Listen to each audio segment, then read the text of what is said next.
Hey folks, welcome back to the Tiny Fibre Studio. I'm Bex and I'm filming this on the first rest day of Tour de Fleece 2023, and what a week it's been. I didn't spin every day because I was really busy preparing for my workshop. Quick recap for those who didn't see the last video, I did a virtual workshop about spinning different colour effects using blended tops for the Arbon Textiles virtual open weekend on the Sunday. More about that and a little bit of a day of looking at sheep's bums a bit later. But a little bit of a recap of my week. On Sunday I went to visit a local community interest company called the Flax Project, whose long-term aim is to reintroduce flax growing and linen production to the UK. At the moment they are quite small scale, they're doing a lot of education with some smaller scale planting and craft groups, and they have the equipment for processing flax, and that's something that I've never done from scratch before, so it would be really interesting to try that. I didn't do any spinning on Sunday, but I wove in the ends on a load of workshop samples and knitted a few new ones as well. And then on Monday I started making some little kind of wrap cards to be able to show the samples for the workshop alongside the swatches. I did have some other stuff happening, so that was pretty much the extent of Monday's making. Tuesday, stage 4, was a very big day for spinning samples.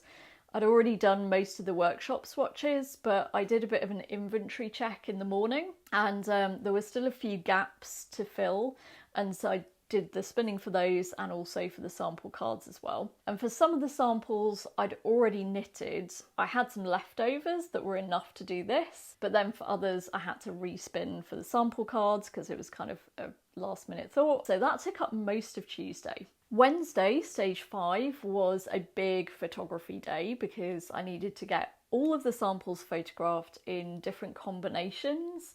So that took a very large part of the day. I don't think there was any actual making going on Wednesday. And I think Thursday was the same. Thursday was stage 6, and that was the start of building out the presentation and doing a little tech rehearsal with Sonia from Arbon. And then Friday, which was stage 7, was also all about the presentation. Ages ago I'd figured out that I need to build the presentation in Keynote, then export the whole thing as individual images and put those into the streaming software that I was using to run the 3 different cameras for the workshop. So it was a bit of an involved process, but that got done pretty much on Friday. And now I know that you've all been waiting for the sheep, so here they come. Saturday, stage 8, was the day of the agricultural show that's close to my guild. I was doing some spinning demonstrating there along with some others from the guild, so we just kind of took it in turns, demonstrating, teaching people how to spin, and in between we could go off and have a little bit of a look at the rest of the show. And we were right there next to the sheep and the fleece competition, so we had a little wander around all of the pens and found our favourites, like this very floofy Valet Blacknose, very handsome Jacob Ram, and a sheep with a very fashionable fringe. And I especially loved this Zvortblus with a very entertaining bar that makes me smile every time I hear it.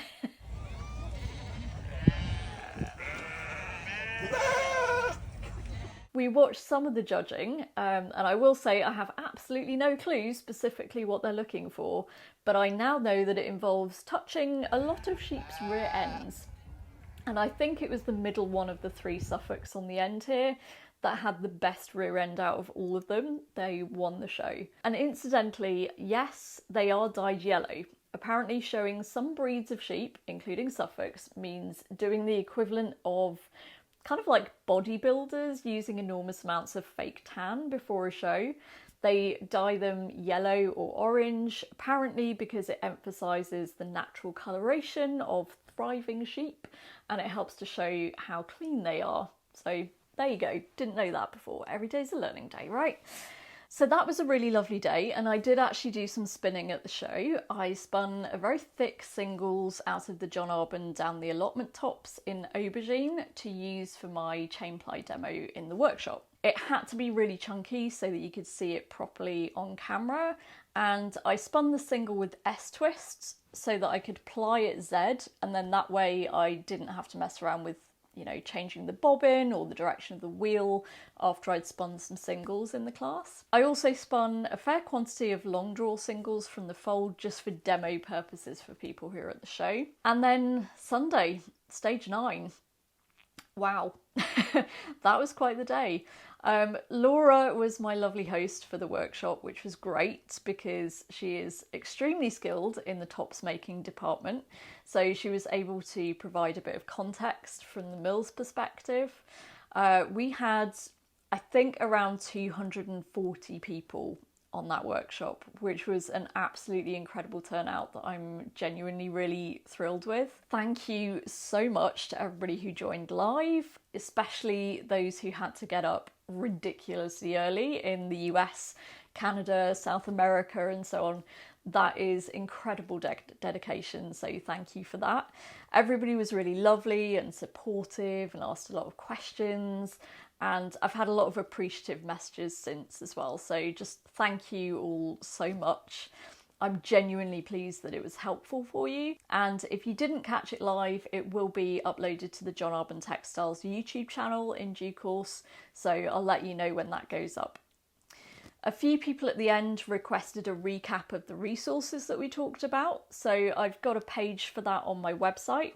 If you go to tinyfiberstudio.com/tips4tops, you will see all of the information there. Again, I'll put a QR code here. One thing that I was thinking about after the rehearsal was, I know that Zoom compresses the image quality a lot, so it might have been hard to see the details in all of the swatches and samples.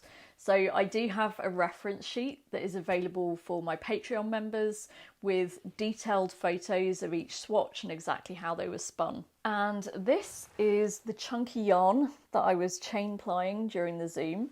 I have had to manually take some twist out in places because I was trying to make sure that my hands were in frame and trying to answer questions, and the amount of twist was a bit all over the place, to be honest.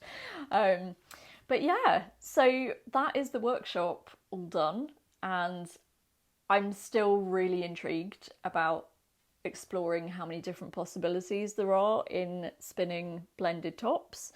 So I'm sure that you'll hear more about that in the future as well. I've actually got a project that I really want to start on for week 2 of Tour de Fleece, but I'll tell you about next time, because for now I'm just going to go and stare into space for a little while. Once again, thank you so much to everybody who joined in. Thank you to John Arbon Textiles for providing both the opportunity and the fibre.